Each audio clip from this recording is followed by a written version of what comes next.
Hey guys, this video is all about unboxing the new iPhone 14 Pro and the first thoughts from illustrator and designer point of view.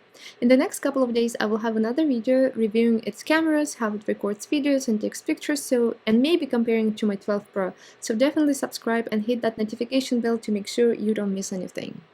Here I have two iPhone 14 Pro phones. One is silver, one is black. The silver one is 512 and the black one is 128 gigs. I also have three cases, yellow, blue, and clear, just because I wanted to see how this two phone looks in light color, dark color, and clear cases.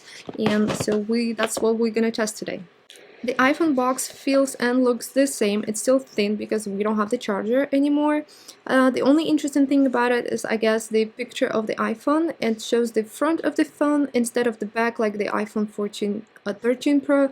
And I guess the Apple tells us that the main feature of this phone is the dynamic island. And this actually the feature that sets apart this phone from the rest of the iPhones, because the only phone that has the dynamic island is the iPhone 14 Pro, so I guess that's the main feature of this phone. So now let's get started and open up this iPhones.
So the new iPhone 14 Pro comes in 4 different colors: silver, gold, space black, and deep purple. And space black and deep purple are the new colors in this year. I usually prefer going with black or white when I need to get a new phone, just because I think these two colors are a little more universal and it's easier to get the phone case for them. While purple is beautiful, don't get me wrong, and the phone looks beautiful in purple, I think it's a little harder to get the iPhone case for the colors like gold, purple, or Sierra blue, which was the Apple 13 Pro color, than to these two colors. So I usually go with black or white because I think it's easier. In terms of the design, at the first glance you probably won't even see the difference between 13 and 14 Pro, especially if the phone is turned off.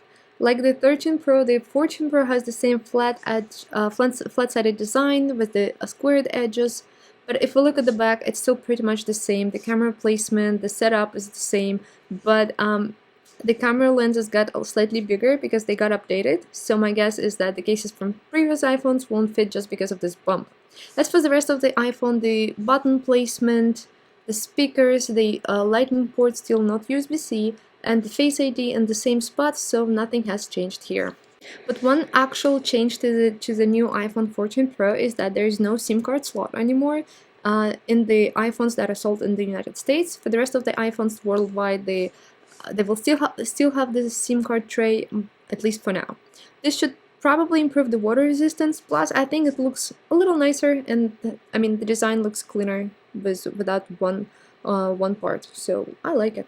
I already mentioned that the camera got a little bigger, but the bump is really huge, and if you put your phone on a flat surface, it will wobble.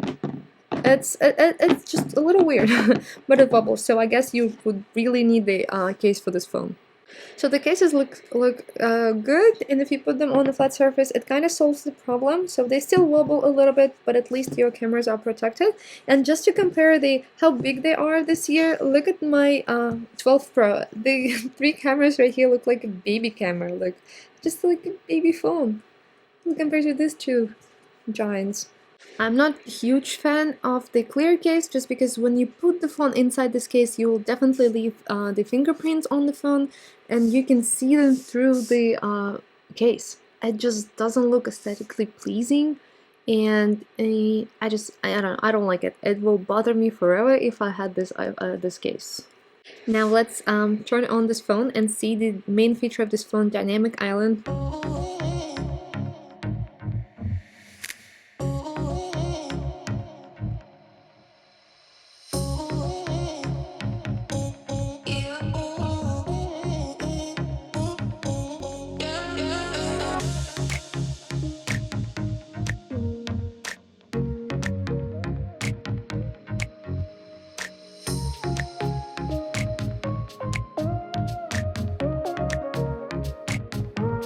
So the display of the new iPhone 14 Pro looks great. The colors are punchy, it's bright, it looks nice. As always, the bezels are a little smaller, as you can, well, you can't really see it, but the bezels are smaller than the other iPhones. There's also actually my wallpaper, the night sky, which is beautiful, and I think you should buy it, and you can buy it at my store. It also looks nice when the always on display function is on. And the link for the store will be in the description, so go check it out. So the dynamic island is exclusively the iPhone 14 Pro feature, and it replaces the traditional notch. So the island is actually this little thing, or whatever the name is. I actually think the dynamic island is pretty interesting. It's not static. It actually interactive, and it expands depending on what you're doing on your iPhone. It can display animations while playing music, showing timers, incoming calls, AirPods connection, Apple Pay, just things like that. So it's pretty nice to have. So what I like about the dynamic island is that it offers some utility. It's not just sits on your screen and just it's a part of your phone. It's not just a black cutout hole. It interacts with your phone, which is it's nice. Also, one thing that I noticed is that the speaker is moved to the very top of your screen. So now when you touch the dynamic island, the dirt from your fingers won't go to the speaker, actually. And I'm not saying you have dirty fingers, but The new iPhone 14 Pro comes with the always on display function. Apple has designed it to use as little power as possible while still providing some up-to-date information, which includes, I believe, live activities, widgets, and clock. The display will turn off when the iPhone face down or in the pocket to preserve your battery. But when the phone is sitting on your table, the always on display function might be something that you have to get used to before you actually start enjoying it. I kept looking at my phone thinking that I forgot to lock it or something was going on, like a new notification. So for me, it was a little distracting for now, so I have to definitely get used to this new feature. And I also wish there were more options to control always on display to make it more discreet or not as bright as it is right now. But we don't have anything as of right now. As I mentioned earlier, in a couple of days I will upload a new video that will focus only on the new iPhone's camera, so make sure you subscribe and you hit that notification bell to make sure you don't miss it.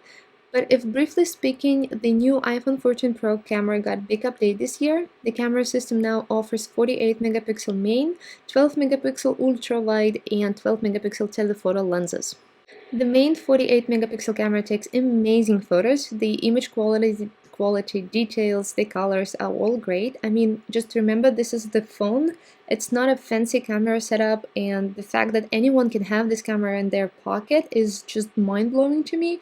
It opened up so many possibilities and opportunities for someone who wants to take pictures on the iPhone, so I think it's amazing. As for the video, the main new feature of this phone is the action mode that creates smooth looking videos and adjusts the shakes and motion. So it's basically the extreme stabilization for the video, and it seems like you can now record your videos safely without a gimbal, but we have to test it, and as I said, I will test it in my next video. But I think this new feature will be great. Action mode will be great for someone who creates dynamic videos and when the subject is moving, so we will see how it works. So the last two features that I wanted to mention in this video are cross detection and satellite SOS. Those two features don't necessarily relate to my artist's point of view review of this phone, but it's definitely nice to have those two features. So this is pretty much it for the phone review right now. As I mentioned before, I care a lot about the cameras and because I will be using this iPhone mainly to record my YouTube videos and Instagram. So again, in a couple of days, I will release a new video where I will be talking about the cameras in depth. So make sure you subscribe and I'll see you then.